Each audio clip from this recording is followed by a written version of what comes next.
This podcast is a member of the Voices of Wrestling Podcasting Network. Visit voicesofwrestling.com to hear the rest of our great podcasts, as well as show reviews, columns, opinions, and updates across the world of wrestling.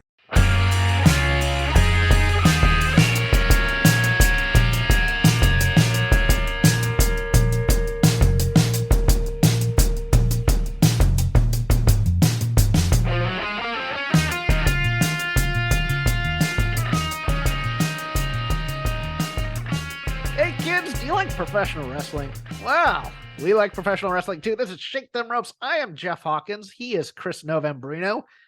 Also, this is a like what you like zone in terms of professional wrestling.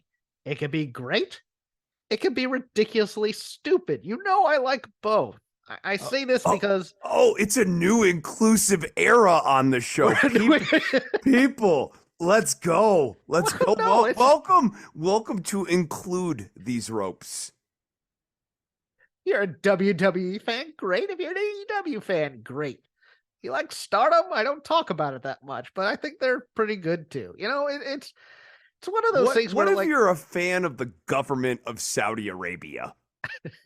We'll get to that in a moment. We're including that now too in this new inclusive era of the show. Welcome aboard, VOWers. Get paid. We're also a place where you get paid, so that's part of it. But no, I was kind of the central focus amongst friends, and I hate arguing with friends about wrestling because I'm more of a like, okay, here's my opinion, that's it, and I'm not gonna try and convince you of other things. You can call me an idiot, I'm fine with that, but you know, it's one of those things where it's like we were talking about this before we went on the air, but I got some heat from the other neighborhood I'm in about my opinions on the trios title best of 7, because I was just like, these are very good matches, and I enjoyed myself watching most of these matches.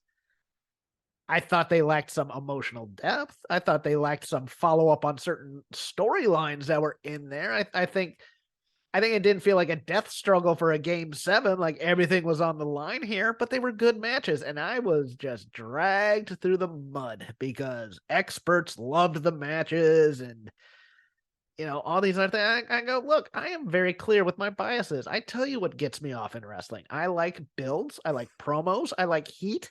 I like fights in the ring. I like bad men doing bad things. I like tag team wrestling, and I like unrepentant stupidity at times because that makes me laugh. And, you know, and I'm fine with that. And I'll talk current. Why don't you like current wrestling, Jeff? I go, I like current wrestling. I just want it to be a little bit better. You know, I think it's missing something in terms of star power and star build and things like that. But man, I sometimes this is one of those weeks where I almost came on the air and go, I quit. I can't do this anymore because it's just like, am I the one out of touch or is it the children? You know, that whole Seymour Skinner meme or something like that. I'm going, well, it's neither. Just like what you like. And if somebody doesn't like what you like, say, hey, we're both wrestling fans. We're all nerds. You don't be the record store employee. That's all I ask. Don't be the record store employee. When someone comes in and goes, hey, do you have Stevie Wonder? I just called to say I love you. You know, don't be that guy. That's all I ask, Chris. Yeah, look, you're always trying to cajole me into posting again on Twitter. It's not going to happen. And I want you on Twitter so bad. I'm not getting back on Twitter. I can no longer post about politics for fear of legal repercussions. And it's probably the same with wrestling now. Wait, too. Legal repercussions? My takes have gotten so out far of the mainstream, Hawkins, that it's best that I keep them in my pocket from now on. Hold my beer.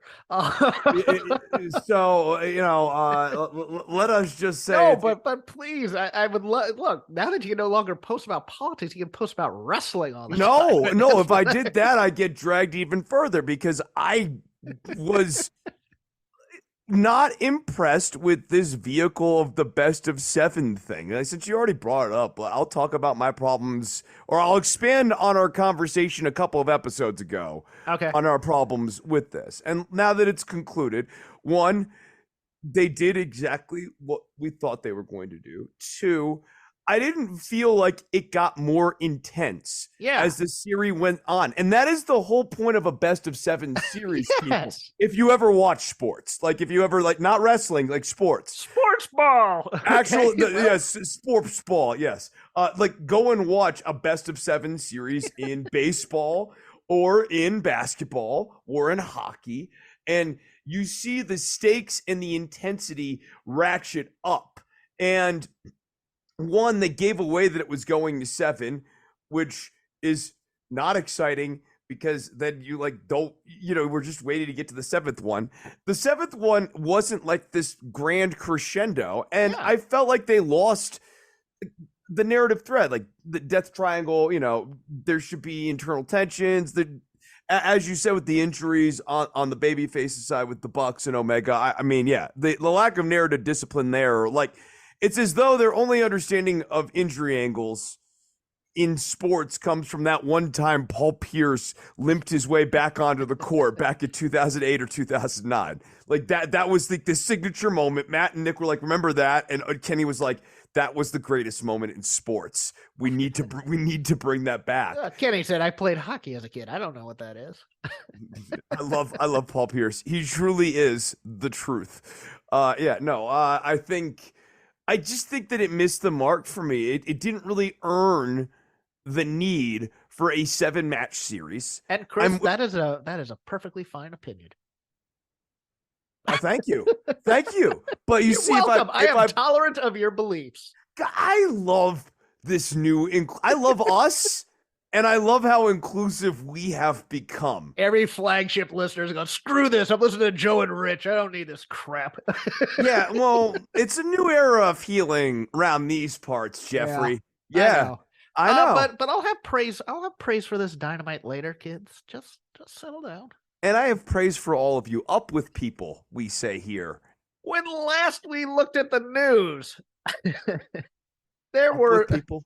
There was Vince McMahon was apparently coming back. Oh, that happened real quick. But here we go. Stephanie McMahon out as co-CEO of WWE issued a press release saying, you know what? I'm going back on my leave of absence. A very carefully worded press release statement, so as not to say it had anything to do with Vince coming in. It was just, I felt it was time to go. Now, that said, as part of this story, Vince, as Fightful originally reported, sure as heck brought in George Barrios and Michelle Wilson with him, ousted 3 members of the board. 2 more members of the board of directors quit shortly thereafter, including the gentleman who was in charge of the internal investigation into Vince McMahon. Chris, any thoughts? It must mean that the investigation just didn't pull up any evidence. You don't do that to me. No, come on. Look, McMahon's clearly back here to do something big in terms of selling the company, and I think it's real interesting to me how Stephanie just immediately seems to keep putting distance between herself and Vince. It's interesting to me. I don't know what it means. I don't know if it's a business. That's my thing here. Right. Yeah. I don't know if that's like that they are less close, that she's like maybe kind of disgusted with like the way he's doing things, or she's trying to protect her brand. Or here's one that a friend of the show brought up, and it sounds interesting because of the alleged trial balloon that was floated. I'll get to that in a second.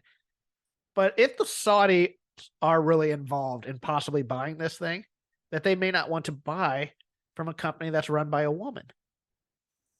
It could be as simple as just that. Now, my thinking is, and my thinking all along here is that Vince wants to sell to somebody who has no idea how to run a wrestling company, so that he can be the one to run creative, and then he gets the money. He takes everything away from everybody else pretty much and says, this is mine, and when I die, good luck. That kind of a thing. But I mean, as to your broader point, I don't know why either. I don't know if she likes her dad or if she doesn't like her dad. I don't know the internal politics of the McMahon family personally. It's interesting that it's twice now that this has happened, where it's Yes. like Stephanie comes in when Vince goes away, Stephanie goes away when Vince comes back. There does seem to be, because she can't defend him on the sexual harassment stuff and stay as strong feminist icon type Stephanie McMahon. Right, and it's real interesting, and she's not interested in that project either. No, not anymore, it seems. I mean, there was that, I mean, when she was going to like the Eisenhower Foundation and other like the think tank stuff as you know, a CEO or officer in a Fortune 500 company or whatever it was that they were doing and stuff like that, and she was looking to get on other boards and stuff like that. Yeah, now I think she just wants to be a stay-at-home mom, and maybe, you know, maybe Vince just said, "Hey, look, I'm going to sell the company." And she goes, "Okay, well, then I don't want to be a part of it if I'm working for somebody else other than the family." And Vince goes, "Hey, you're going to get a lot of money out of this. Don't worry about it." That could be just as simple as that. So let's not read anything into it.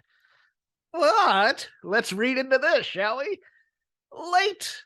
Oh, what was it? Tuesday night, Wednesday night, whatever. Friend of the show who I will go unnamed, but somebody I follow, somebody I trust, a news person. Because these rumors were starting to happen. It was right after, actually, Stephanie left as CEO officially.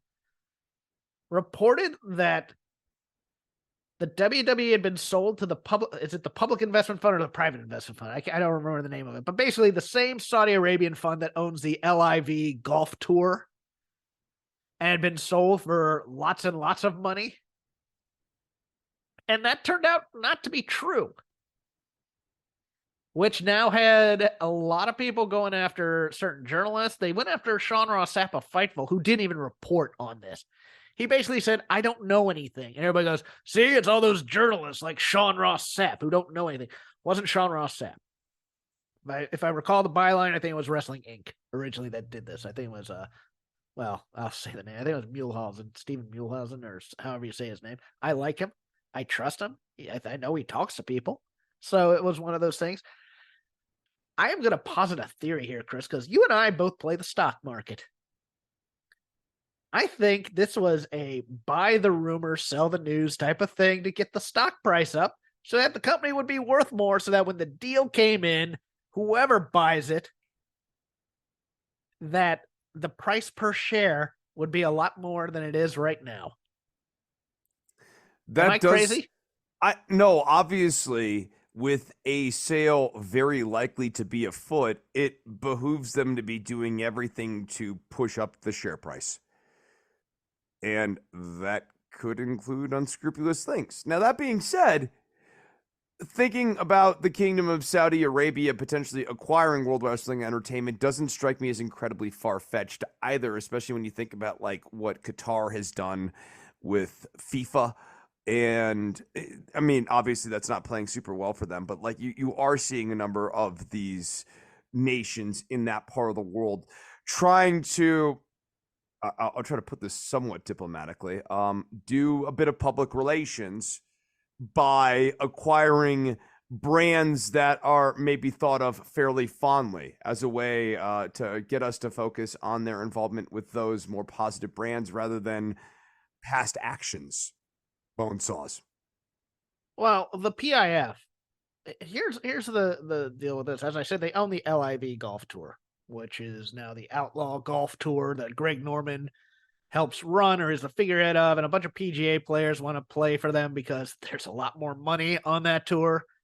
But they also want to play like the Masters. They want to play the majors over here. But a package deal of WWE and the LIV Golf Tour, live sports are the Tiffany's of, or like the Rosetta Stone, I might say, of they are the cornerstone of your live streaming apps right now. Live sports are, because everybody wants to see things live if it's a sport. And they're worth a lot. YouTube just paid an obscene amount for the Sunday ticket from the NFL. And you can imagine a world where Saudi Arabia, with that golf tournament, WWE, and let's say cricket or something. Package it to something like Yep. Comcast Peacock, which is looking for content.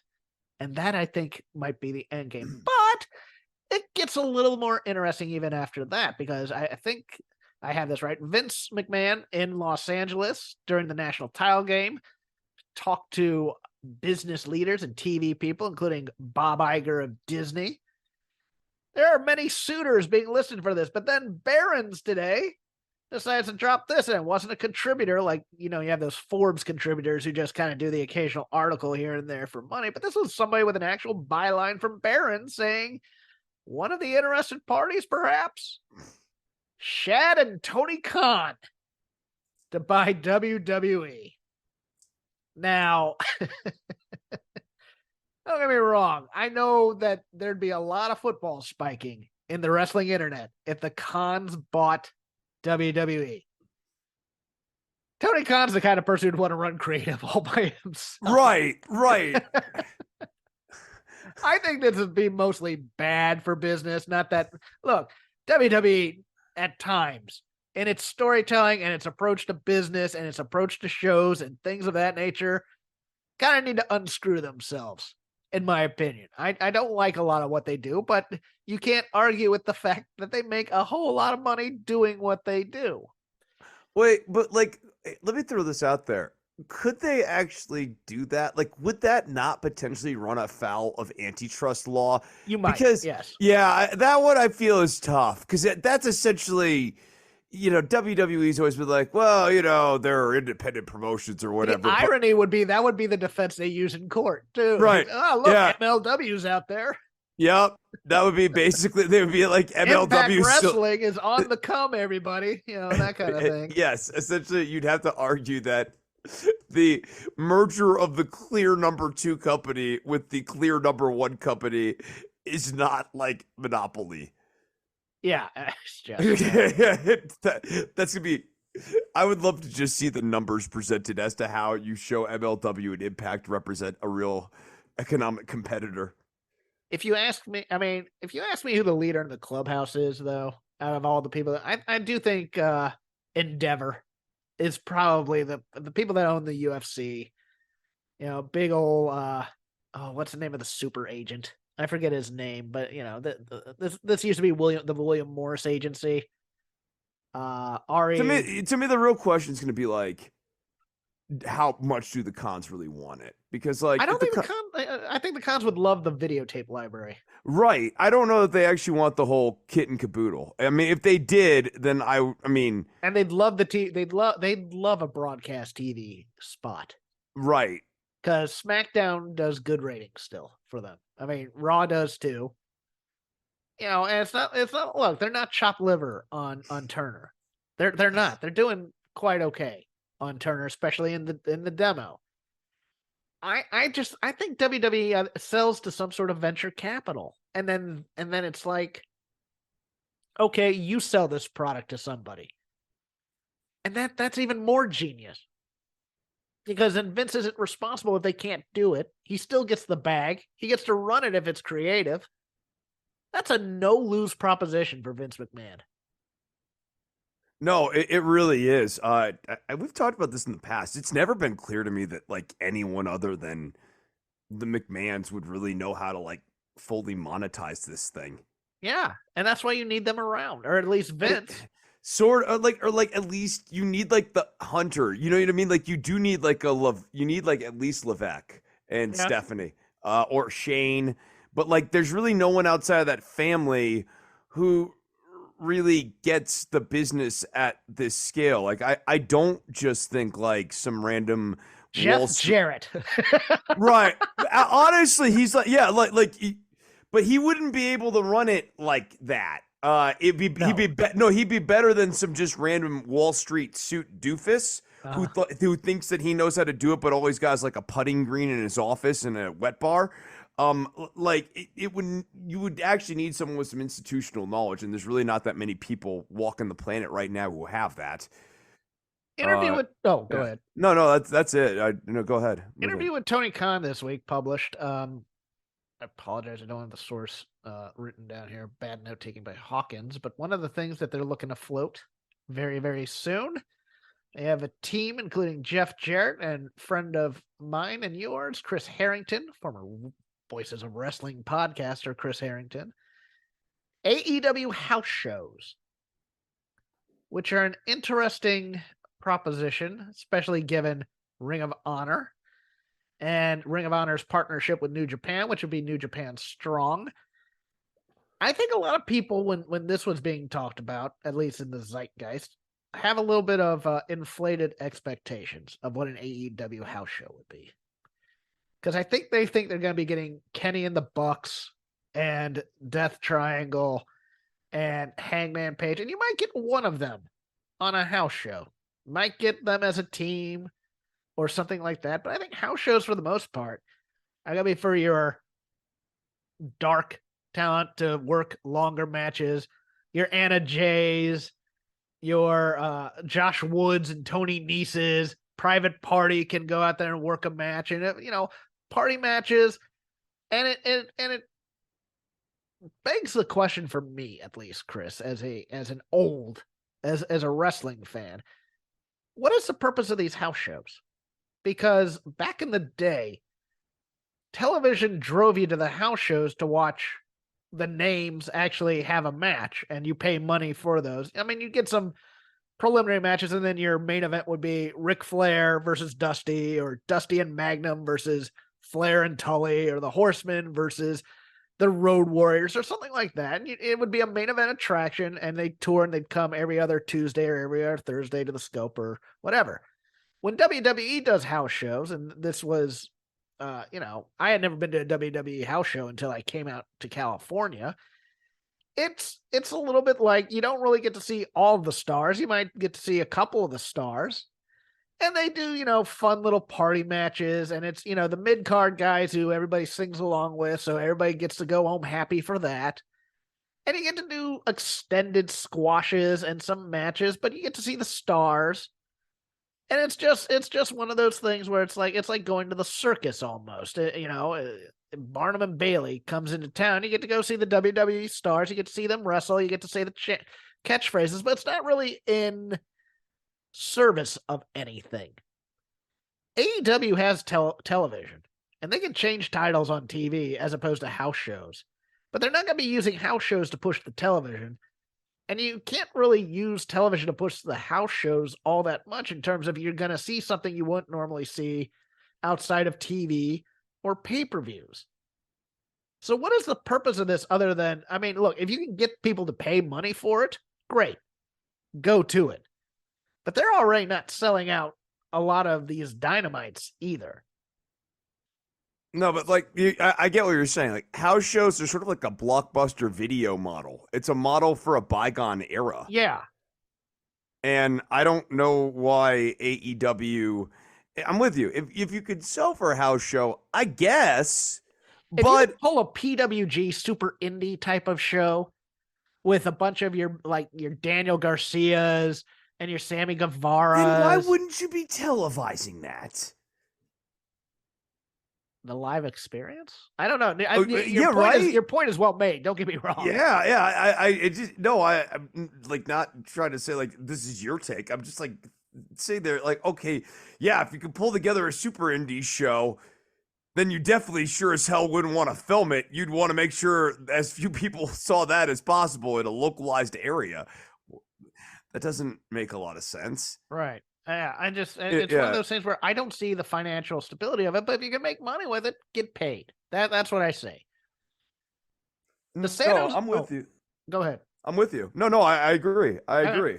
The San Jose Civic Center, home of the Stardom show, with one Mercedes Moné, not Monet, Moné. It's sold out. I believe the San Jose Civic Center is also the same place where they did that first NXT trial run for different special events that I went to long ago. One of my favorite shows ever. And I went with one Chris Harrington to that. I'm not positive that's the same building, but hey, Mercedes is a draw. And she sold out that building. Good for her. I think this is a positive for wrestling and a positive for her leverage should she want to go to either AEW or WWE, Chris. Yeah. And I think right now the move for her is to just stay a free agent and see where things go. I mean, I don't know that I'd want to get I don't know that I'd want an Inca contract right this second. I think I'd kind of want to see what the landscape looks like here in a minute. Yeah, and I still don't know what her motivation is. That's I true, don't know too. I don't know if this is like a little vacation that Papa Triple H is doing for her to keep her happy after the whole tag debacle, but now that Vince is back, why would she want to come back? I mean, it's one of those types of deals that's another thing. That Vince coming back may affect some people. I mean, like, how quickly do you think Regal was on the phone?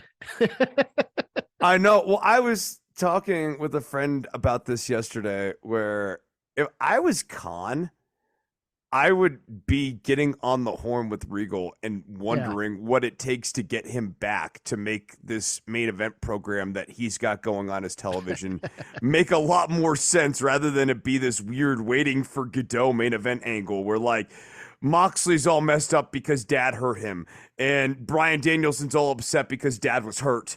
And MJF is also kind of mad because of dad, but we'll never see dad again on TV ever again. If I was Tony Khan, I'd be trying to get Regal back. Comings and goings. Some interesting news with that this week. Today on Twitter, or yesterday on Twitter, Sudu Shaw announced that he had taped his last show with WWE. He is the guy who is the play-by-play for NXT Level Up. And I believe he filled in 1 week for the play-by-play on Raw or SmackDown. I can't remember which one it was, but I thought he was solid. So I wonder what's going on there. But he didn't indicate a reason. He just said, "This is my last day. Thank you for everybody." Were you ever privy to NXT Level Up or anything like that, Chris? Or is this just I never really watched Level Up. Like Right. once it became Level Up, it's kind of like AEW Dark. But I thought he was a solid play-by-play guy. It's one of those things where I'm not a Kevin Patrick fan at all. I don't think he's necessarily growing into the role. I don't think he's bad. He doesn't do a lot for me on play-by-play, to be honest with you. We talked about this before with Patrick. It's not that he's technically not proficient, right? The issue is that he simply doesn't have the right type of voice for this broadcast. Yes. And you can train and get knowledgeable about all the moves and whatever for any given sport. But if you don't have the right voice for that, right, you can't fix that. You need a certain amount of gravitas in the voice to be a good play-by-play guy. And I think he's a great backstage guy, if that makes sense. He has the voice and demeanor to be a good backstage interviewer. And I am very open to the idea that it is, in fact, a perfectly good main announcer accent in Ireland. Uh-huh.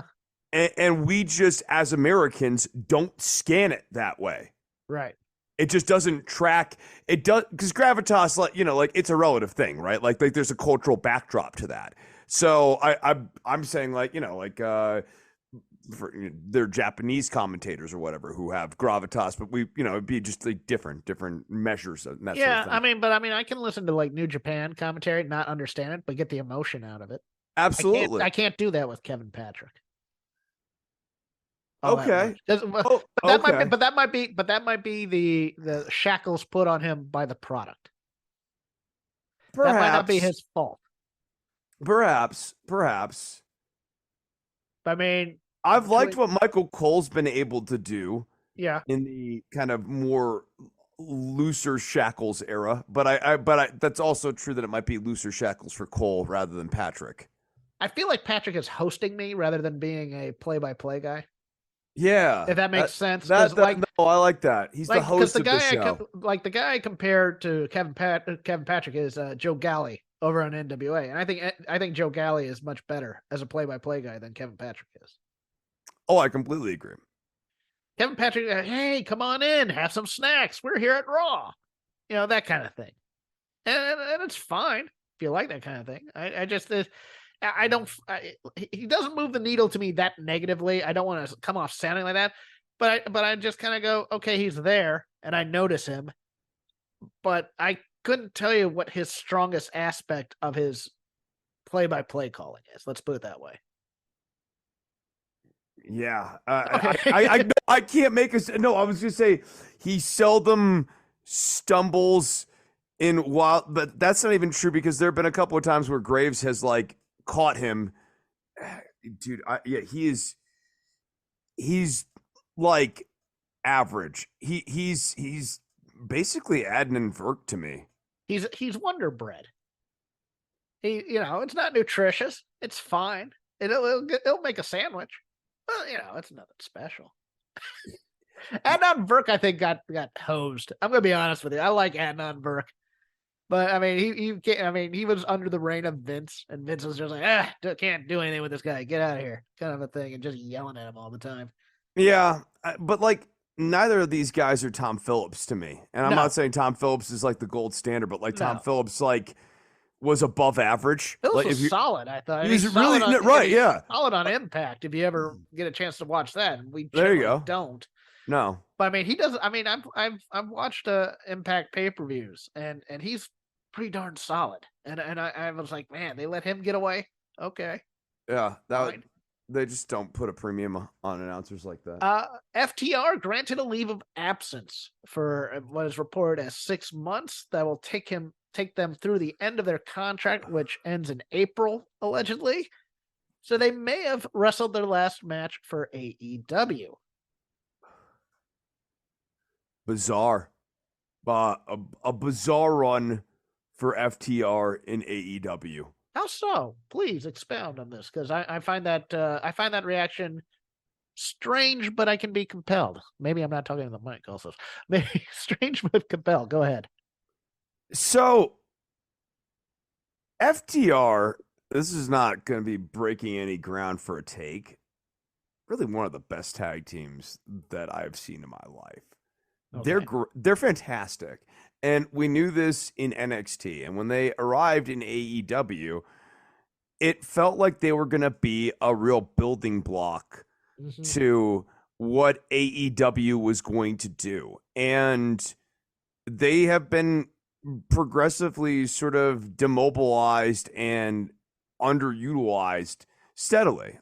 They were made into like MJF sidekicks.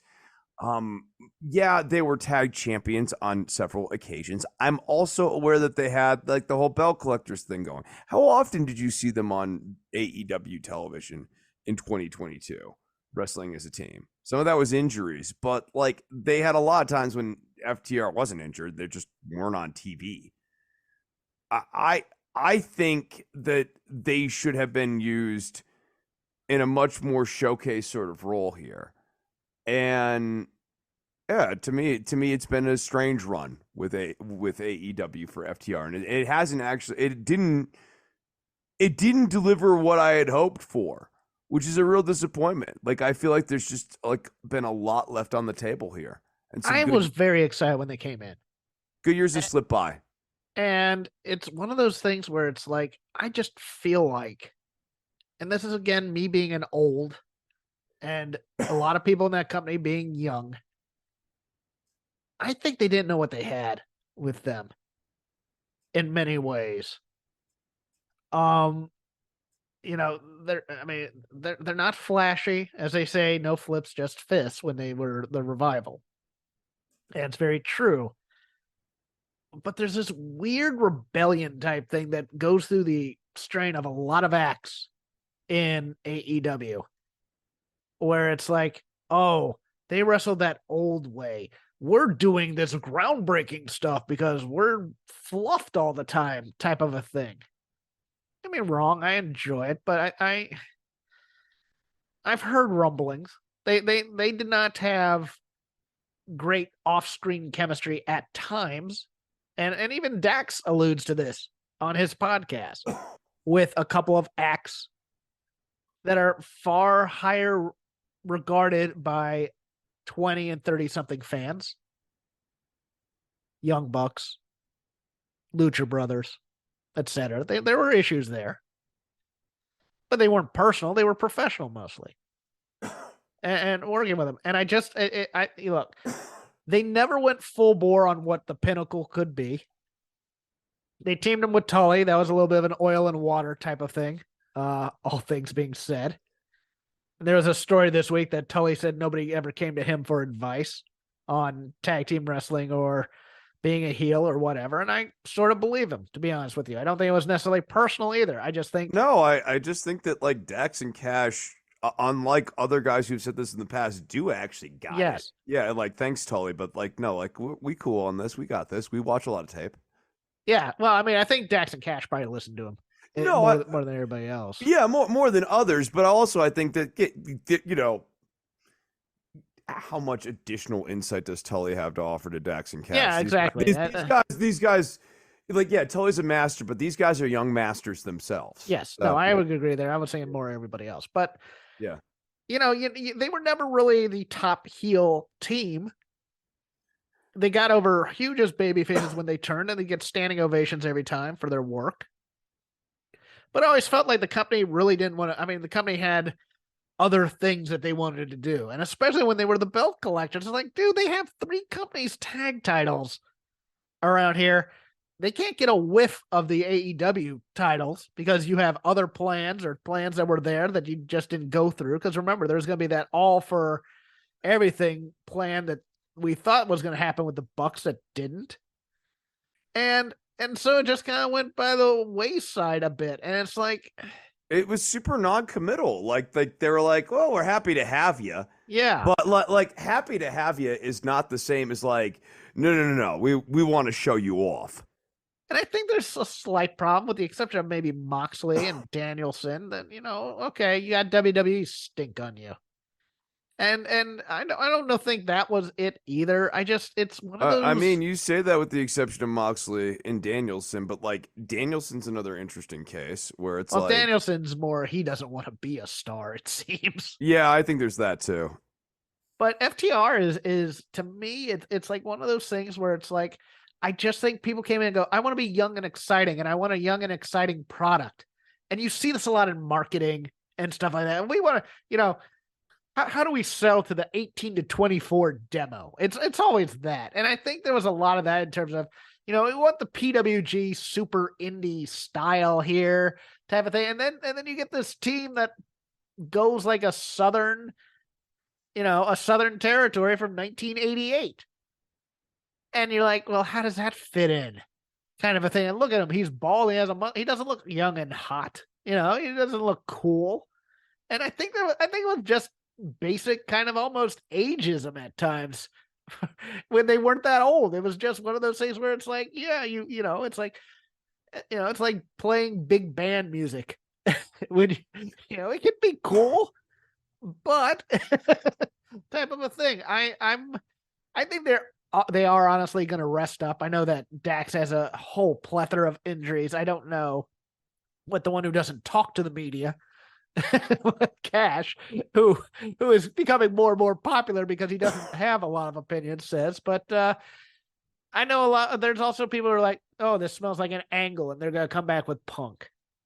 I'm not so sure. I think Punk's done. It would be interesting for money if they did that, and I would pop huge for it. It would be big business. I just don't see it happening with the mindset of the people that are the creative power, shall we say, in AEW. But and I don't think WWE is going to be with Vince back, I don't think that's a destination. I think they may work your New Japans. I think they may do your indies for a while if they want to play and just be off TV for a while, because I think that was a bit of a grind too. But any other thoughts on FTR, Chris? I mean, the idea of a Punk FTR faction is extremely interesting to me. It's interesting to everybody, but nobody's going to do it. Yeah, I mean, like, well, you know, I just love that the FTR is like Punk's like 2 killers, like his 2 assassins. If they made him killers, I'd be good with that. That's the other issue. And they never did that on AEW television. Yeah, they never did the Andersons "I'm going to break your arm" type of gimmick or whatever that you think. You hire FTR to break someone's knee. Yes. You know, like, and have them, you know, basically taking out bounties and stuff on people. There were so many different things that just didn't get done. Right. And that to me is the biggest crime of all, is that wasted kind of old school potential that would have gotten me into more of the angles. But so that's why I say it was a weird like run in AEW. Understood. The final thing of note, Jay White allegedly headed stateside. Don't know if AEW or WWE is his destination. I know a lot of people like Jay White. I'm kind of nonplussed by him, but that's not him personally. He came at a time in New Japan where it's like, okay, he's the top guy, but he's not cutting promos that really speak to me. His wrestling's fantastic, but again, it doesn't speak to me personally. And then every time he's come over to the States, it's been Impact. He did a couple of matches in AEW, got good reaction, but not star reaction. I would think maybe WWE might be the place to see, okay, can they do something with him? Vince has a term for guys like Jay White. Oh yeah, that's true too. Yeah. You already know, VM, baby. Yeah, VM. Yeah, VM. But actually that's not Vince's term, that's Kevin Nash's term, but yes. Jay White is, for me, he's Neville. Okay, that's a fair comparison. Although I like Neville. I like Neville. No, I like Pac. I don't like Neville. No, but like in WWE, he gets the Neville treatment. That's true. No, you're very right. Ratings, just to go through them: Dynamite 967,000, 18 to 49.33. NXT 700,000. Raw 1.693 million viewers. SmackDown 2.257 million viewers.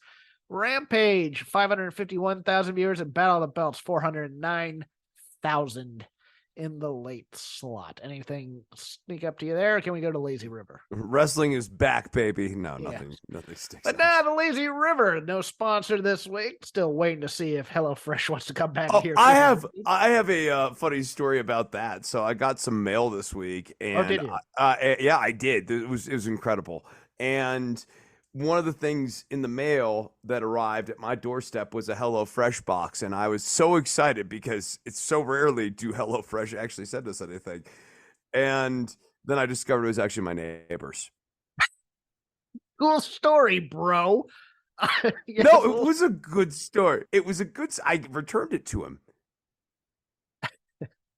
I'm a good neighbor. Never mind. Not every story has to have a sad ending. Sometimes every story has to have a point on this show. So the inclusive era is now over because Jeffrey wants to be a jerk. I'm trying to do a transition, and you're telling me stories about how you returned a box of food to your neighbor. Of HelloFresh. Oh, what do you want? A cookie? You did what you're supposed to do, Chris. It's not your food. Right. I'm a Los Angeles resident, or you just people's mail? I'm a swell guy. I'm in a rough city. A lot of people take stuff. Oh yeah, the ABQ. The ABQ. Uh-huh. I'm a Burker now. The Lazy River of wrestling criticism. Whenever we watch, no matter what genre or era it was, we can talk about it here. Lots to choose from because, God, it was a wrestling heavy week. We also are including a SmackDown and a Battle of the Belts. If you so choose, Chris, I will give you first crack at whatever. That's a sweet story, Hawkins. I don't know why every story has to be sad. Dolph Ziggler is just a guy who they bring out now to do enhancement matches that are like 15 minutes. I give you your choice of anything, and you start with Dolph. Okay, fair enough. Fair. Yeah, I agree. They wanted to do a showcase match for Solo Sikoa. I think he is developing nicely. He's a gifted talent. Ziggler just there. The problem is Ziggler is so heatless, and in a way, Sikoa has been so protected that all the near falls and everything in that match just didn't, like, when he hit the zigzag, not for a second did you think that Sikoa wasn't going to kick out. Right. No one was biting on that. It's almost in a way like they've overheated Solo. Maybe A he little needs to bit. not. Maybe he needs to not wrestle. Like he's at a point where he doesn't actually need enhancement matches anymore. Is maybe He the can way I put it. kill. I mean, this is just to get him a workout almost, because I mean, he Yeah. should be going in there and killing people as the enforcer of the bloodline, even if it is Dolph Ziggler. And I like Dolph Ziggler. About a couple years ago, I thought it's a shame he's never been able to really just take the WWE style off of him in his promos and stuff. But now I'm at the point where if he walked into AEW, I'd be frightened of his promo, because I think he'd go to the same type of things. I've only ever seen him do the one promo. Yeah, He has the one promo no one cares about, and then the one promo that everybody likes.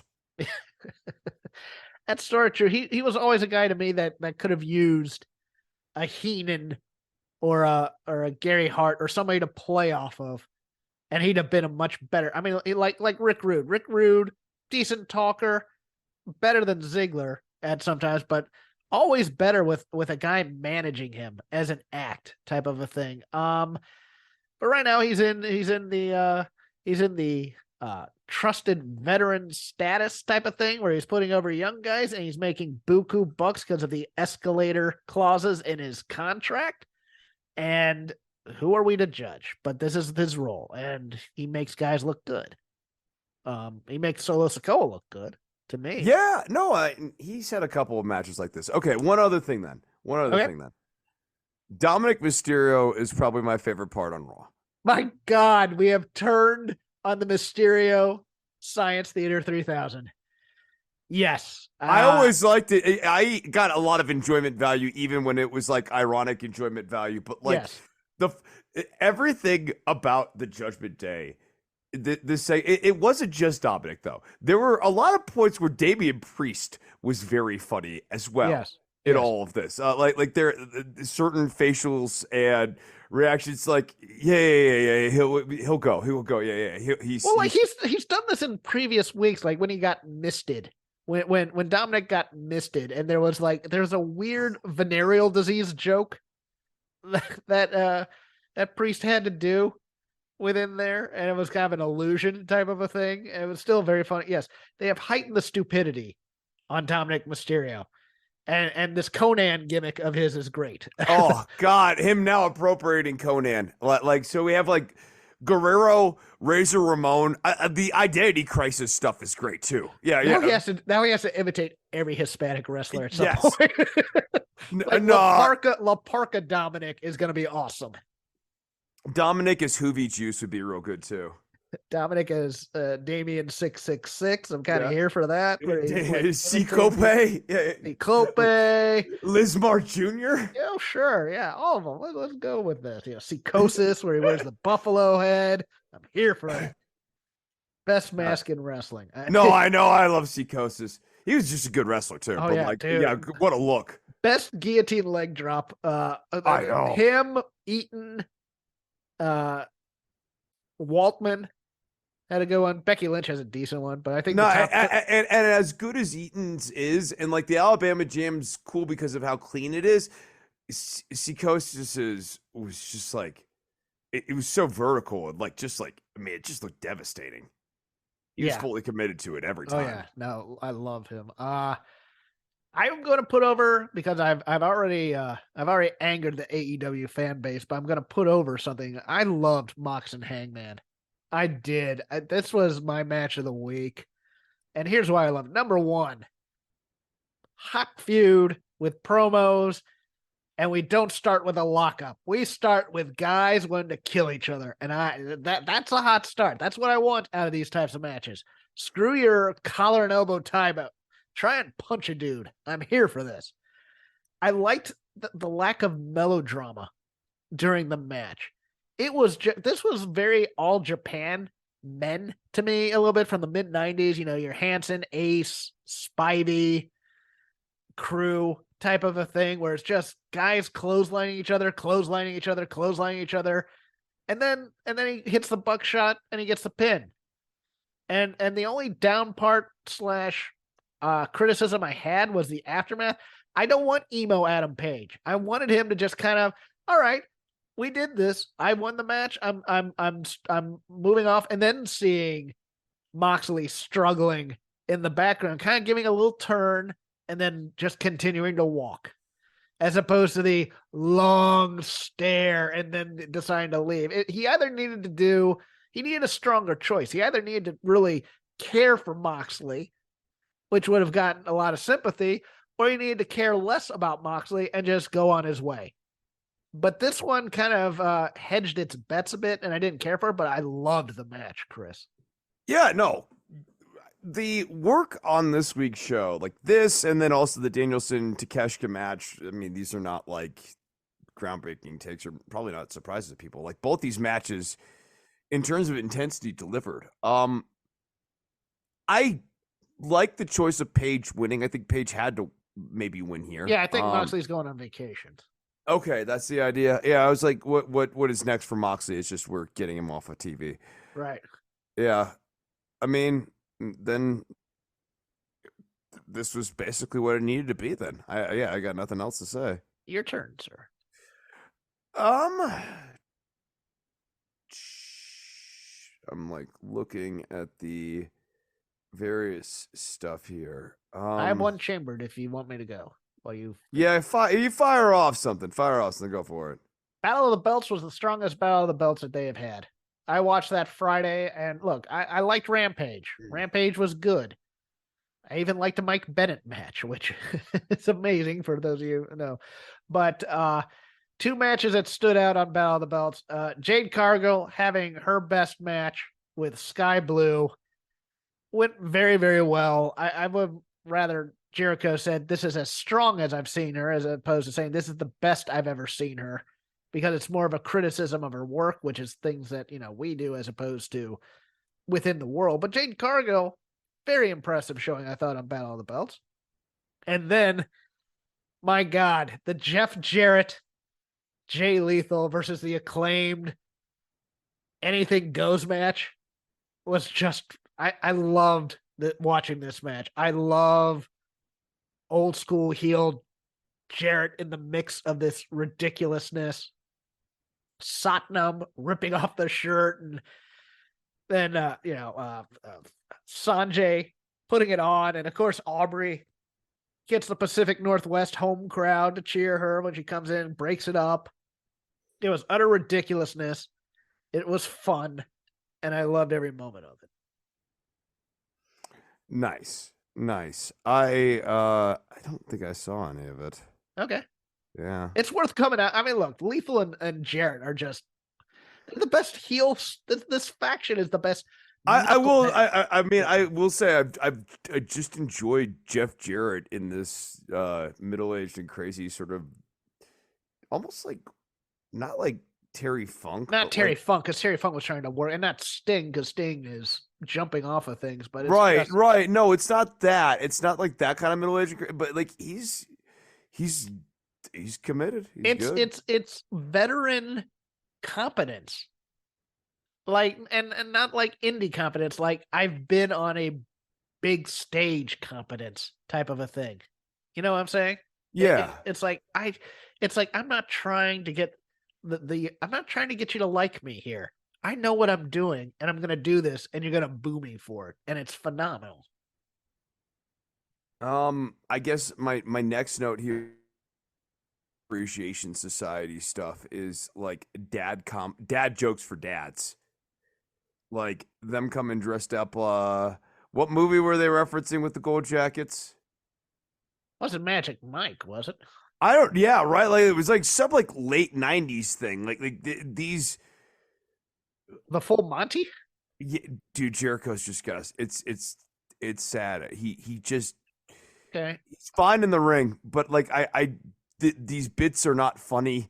They always get long in the tooth. Starks and Action Andretti are not exactly dynamic duo on the mic. Like, and then the engagement with Hager. Like, who benefited from this whole exchange? This was just really long. Well, I figured it out halfway through talking through the promo on the Dynamite show last night. I'll get to that in a second. I do appreciate the whole entire Jericho Appreciation Society showing up at Pro Wrestling Guerrilla.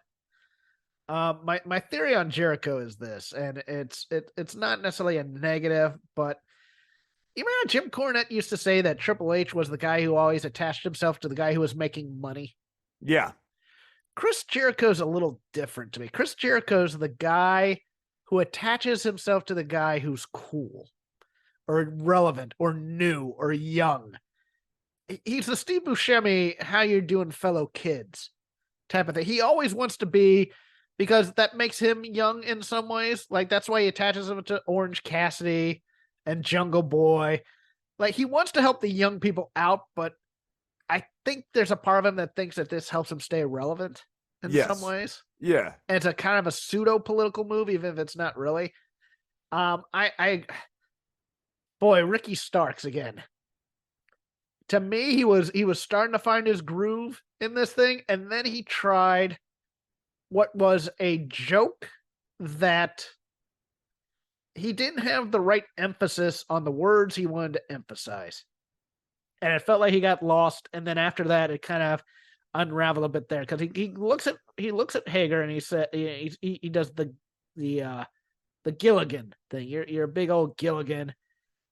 And then what he wants to say is, you're a giant purple helmeted blah, blah, blah, without saying what he really should have said, because this was a penis joke, Chris. Right. He should have just called him a giant dick. Right. And that would have gotten the pop. And that would have got, or giant penis, clap, clap, clap, clap, clap. Yeah. That would have gotten it over. And this is a problem with him. This is a problem with Adam Page in some ways, who says way too many words when he should have just says the one thing and get the pop type of a thing. But yes, this was... No, when he started saying like the purple, that sentence went on so long, I was starting to think of Barney the purple dinosaur. Yeah, I didn't know I thought he was going to say Dumb Donald with the hat or what from Fat Albert, but it was just like, it became one of those things where he was trying to say too many things. He wrote this script backstage and he memorized it. He came out and he stumbled on a line and he couldn't get it back. As opposed to really kind of going with a flow here. He was being clever, and that's the problem with being clever sometimes. And I think a little bit of criticism, and I asked this question honestly because I don't know. Is this kind of reverting a little bit back to the Rock thing? Question mark. And the second part of that question is, does Jericho have a misogyny, not problem, but instinct in him? Because Action Andretti talking about Tay reeked of Jericho talking about Paige Van Zant and talking about Stephanie. And it's one of those things where it's like, I know Jericho's trying to guide all these guys creatively in some ways. But it's really interesting that his instinct always draws to that as like, well, this will be a cool way to get heat. And like, the reality is, I'm with you. I'm unclear that the Tay legs beat really did much of anything for anybody. Right. That's not. That right. said, I will defend. So then it begs the question, whose idea was that, and who pitched that idea? And I'm pretty sure it was Jericho. Yeah, I would say so, because I don't too. think Action Andretti was going around saying, "Hey, how about I call you a slut?" He just doesn't seem to have that kind of that snark in him necessarily that Jericho does. But that said, I will defend Tay and Anna. I've heard that Anna may have gotten hurt on Friday, but if you recall that tag match at the end of December where they of last year or 2021, where they had the street fight against Penelope Ford and the Bunny, where they just threw themselves all over the place, I'm kind of here for that tag match against Willow Nightingale and Ruby Riott on Friday. I want to see, because I love car wrecks, especially if it's car wrecks where people are trying and it just becomes like an actual fight where it's like they're all fighting for their lives because there's so much botched stuff. Yeah, you get really good selling. Oh yeah, because they're really hurting themselves. Right. Yeah. Oh man, you're almost uncomfortable watching this because oh my god, Ty Conti's bleeding and Anna Jay's bleeding because they did. But I love that match for what the car wreck it was. I'm kind of looking forward to this one on Friday, so I'm here for that. But yeah, I agree with you. I think it was a clunky segment, and I just Let's use it as a parallel. I'll take my lazy river here to the MJF promo. Did you think too much low hanging fruit on that one, or did you think effective heel? Yeah, no, he's not increasingly effective in larger doses for me. Okay. I think he saved himself from. I mean, look, I looked at, of course, Twitter's like, why do you have to be racist to get heat? I'm like, because that's what heels do. But I understand the criticism, but I also think, that's not even what I'm going in on. Okay. I mean, I'm with you on that too. It's more than that with MJF. I just like this. I'm not hating this character. Yeah, I'm not. He's doing way too much. It's almost like I'm not hating Rickles. It's watching Rickles, where it's like, and Kevin Ely of the Boom, who's a friend of the show and listens to the show, kind of brought that. He goes, "Do you think you watched a lot of Don Rickles? He's getting the endearing part of Rickles in there quite a bit, where it's like, I only know you from She's All That, and, that. Yeah, kind of thing. No, it's like it turned into a roast at one point. Yes. Like, I'm sorry, I'm supposed to hate you. You're not supposed to be getting over your comedy chops. Yeah, exactly. That's the problem. Is the cool Freddie heel Prinze, who wants to be funny. Yeah, no, it's funny. Like, so, like, there's the racist thing, but like for me, it was more. This turned into like a roast, and Freddie Prinze Jr. is here tonight.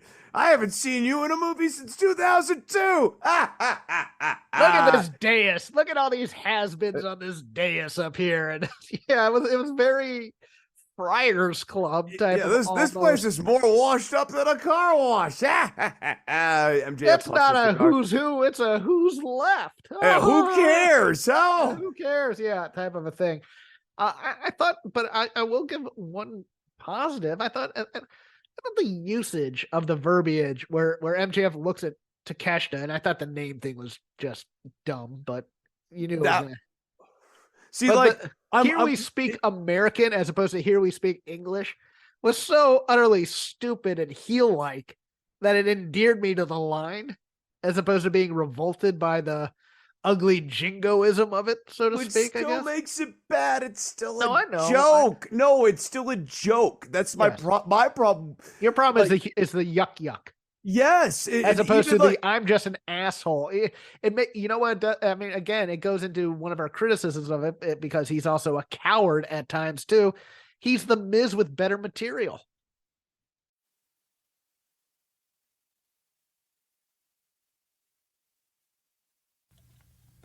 Become a part of the Horton team. We're looking for welders, painters, assemblers, machine operators, cabinet makers, and other positions to build emergency vehicles that help save lives. Join us at our hiring event on Wednesday, January 18th from 2 to 5 p.m. at 3800 McDowell Road in Grove City. We offer a huge $1,500 sign-on bonus and great benefits such as 401k match, medical coverage starting day one, and much more. For more information on what Horton can do for you, visit careers.revgroup.com and search Grove City. Yeah. And like also the Miz who doesn't have to face nearly as much like the consequences in scene either. Right. And like, I mean, in this case, especially like when he's talking to Takeshita, like, why wouldn't Danielson and Takeshita just kick MJF's ass?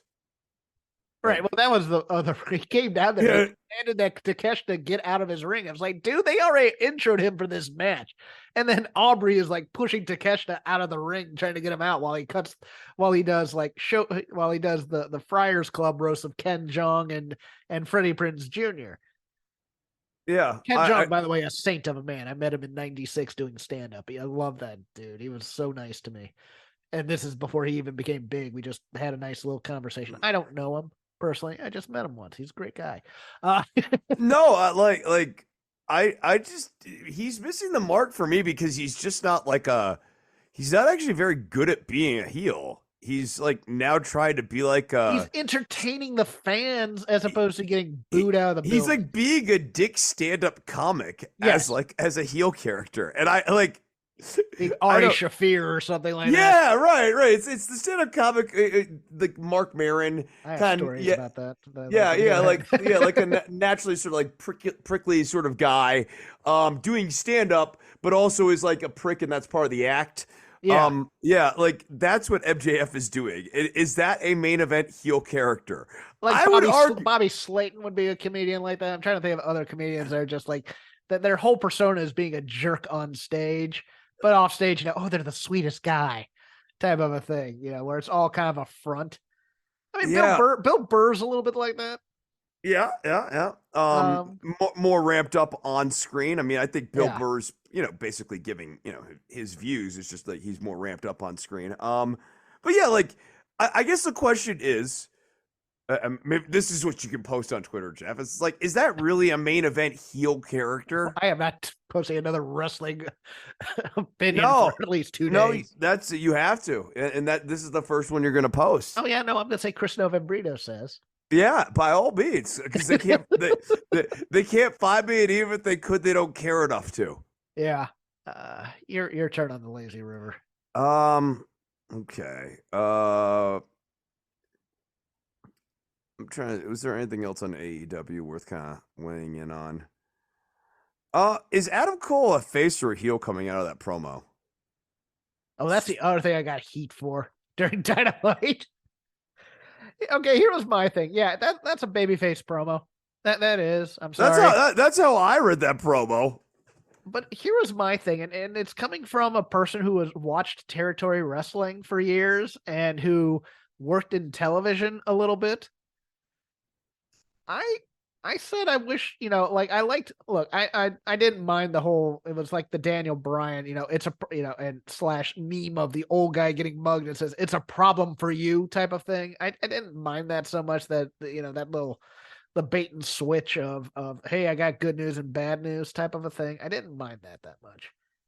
No, I wanted the entire promo into the camera, and I know he was talking to the crowd, and I got into it with Gran Akuma, who we have conversations, and we mostly agree with each other. Sometimes we disagree with each other. That's fine. I'm good with that.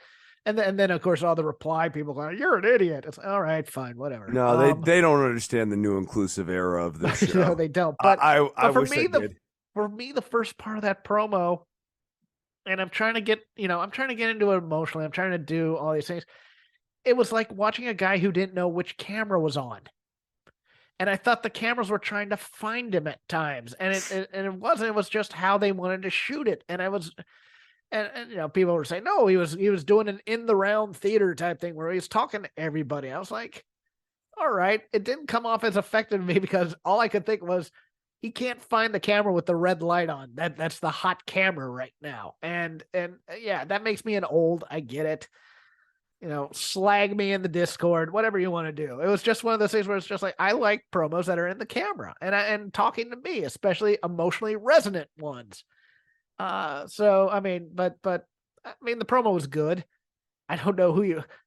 See, for me, I want to put him up against MJF immediately. Right. So that to me is a mistake here. Is this promo and turning Adam Cole babyface one? I would have go all in on it. I mean, where's my friend Bobby Fish? No, I would have had him. I mean, I would have had him fully commit to, it was pretty facey, but then there was also little heel twinges or whatever. And yeah.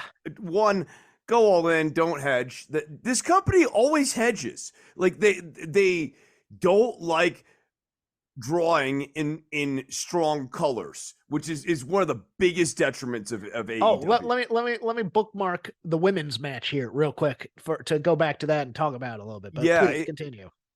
And I would have waited for this Danielson program to wrap up and have Adam Cole come back as a babyface. I mean, honestly, I would have probably made Adam Cole turning babyface to be like a centerpiece of a show.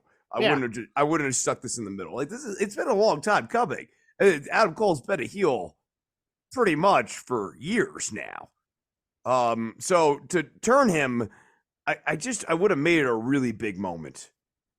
And it felt weird that this was just kind of slid into the middle of the show. Sorry, I'm reading. Axios apparently reports that former WWE CEO Stephanie McMahon, current Chief Content Officer Paul Triple H Levesque, opposed plans to sell the company. That makes this thing even more insane. But overall, I agree with you. I think Adam Cole, you need to start him off main event, and that's the guy to start him off with. And I think maybe, I don't want to see him in a mid-card feud with Ethan Page or something, No, I think, to me, the big return with Adam Cole is after the MJF beats Danielson match. He's the guy to save Danielson. He saves Danielson. Yeah, to the surprise of everyone, most notably Danielson. Because you think he's going to come down and beat his ass, but no, he comes down to save him. Yeah, even MJF thinks that's going to happen. Yeah. Yeah. Okay, go ahead. Sorry. No, just sometimes they try to shoehorn too much stuff into these rampages. Yeah. And this is just a real mistake. And to have this happen, and then we go to this bizarre acclaimed daddy ass thing backstage. Like where I got a bit, this is kind of like the penis hat thing, where eventually I kind of got where they were going, but they were just naming like a string of people everyone hates. And like you could hear people audibly groan as some of these names are getting mentioned. Your guy, Donald Trump, and you just see Bowens go, wait, what? Yeah. Yeah. It was strange as hell. This women's tag match was a little strange as hell too, if I could say so, because now they're playing up almost on commentary that Saraya and Toni Storm, who came out sullen, are the heels, and we're doing a whole double turn with Britt and Jamie Hayter as AEW originals. And I know I said this last week. I will reiterate again because I also said it last night on the show. Doing these women were in WWE, so they're the heels thing, it kills any woman who worked at that company. Ruby Riott. It kills Athena. It kills Toni Storm. It kills the purpose of debuts, basically. It kills the purpose of debuts if you're going to bring in, say, Mercedes. I don't like this. I don't like that they're the homegrown talent. They're the interlopers who are just coming in to suck off the teat of our hard work. And you're just like, oh my God. Now, Sheeta's obviously with Britt and Jamie, right? I mean, she's worn white and she's worn red, and they wore white and red. Mercedes wore white and red, but it's one of those things where it's like, oh, I didn't know that my kendo stick that I was going to throw there, like all this needed to just really tick me off, to be honest with you, would be Taz going, but whose side is she on when she walked out of the ring? But I liked the match. I loved Tony and Jamie are just magic together. I mean, because Jamie just chops the crap out of Tony, and Tony sells it like she's being shot. It was hard hitting. It was great, and this crowd gave them nothing. This crowd gave this women's match nothing because they were all waiting for either Mercedes to show up, or maybe it's just they don't. This is the women's spot and they didn't want to cheer for this match or something. I don't know what it was. Hayter got a good enough pop, but once the bell rang, they didn't want to give Saraya or Toni Storm anything, and they just didn't react to anything. I was kind of shocked by this. Yeah, I would have expected this match to be a little bit hotter, but I also think it's just it is a little bit of confusion from the audience programming here. I think they don't like Saraya and Storm's presentation based on last week with the way you're treating Sheeta, but then like Baker and Hayter, even though Hayter's a fan favorite, Hayter also has always operated as a heel, and the audience knows that too. So they do this weird respectful.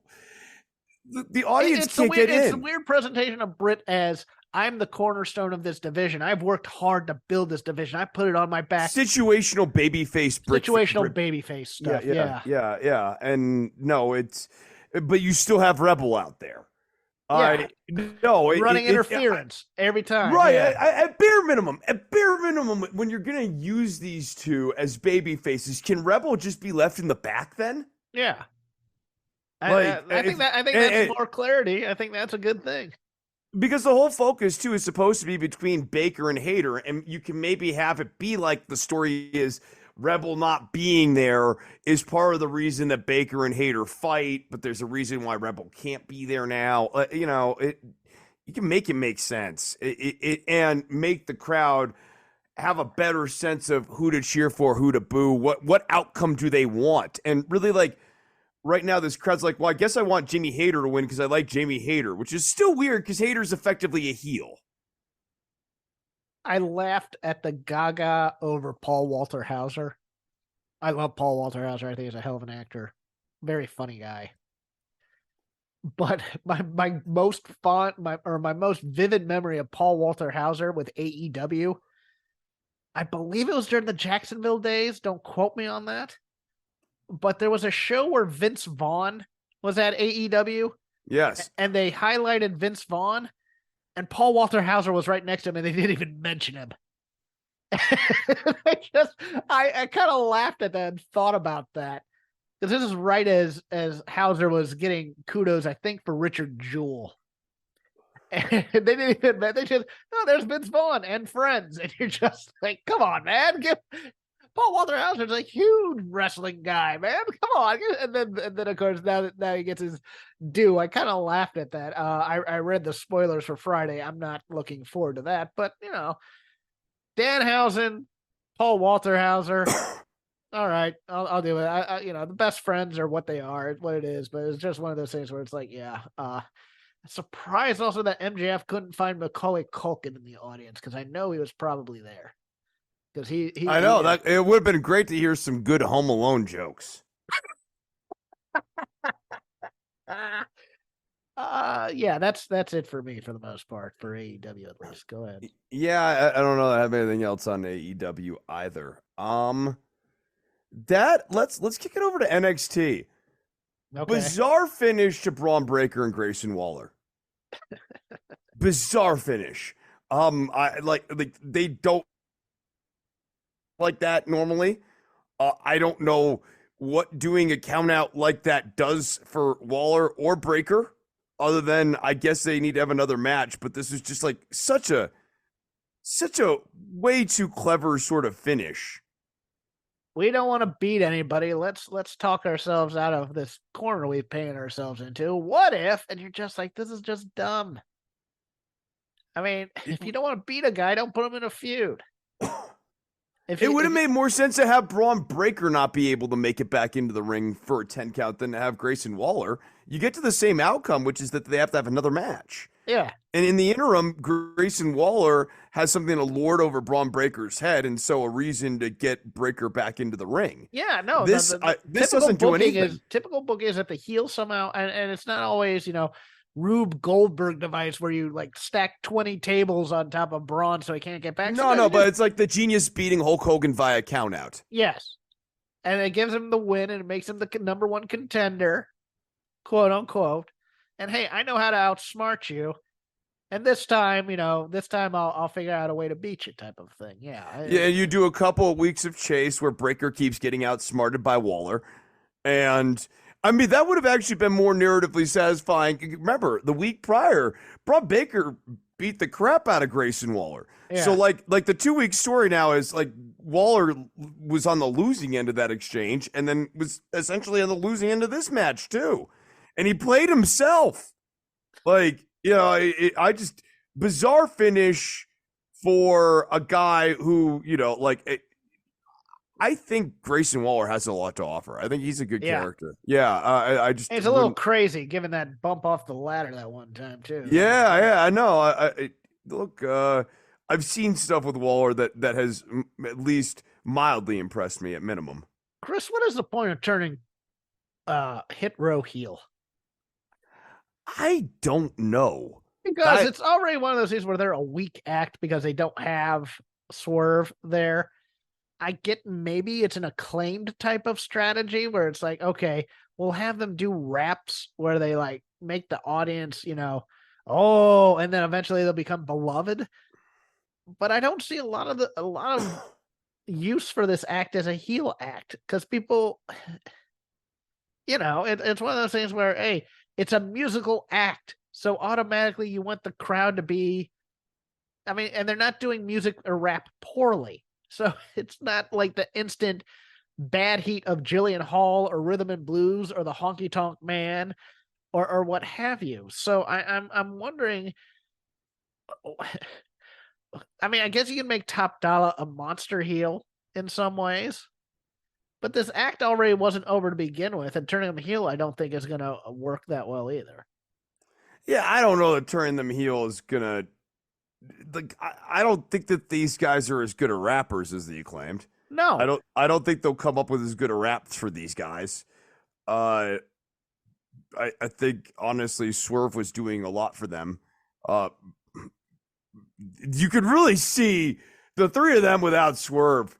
It doesn't work. The whole act was really Swerve and B-Fab, and the other two could have been anybody.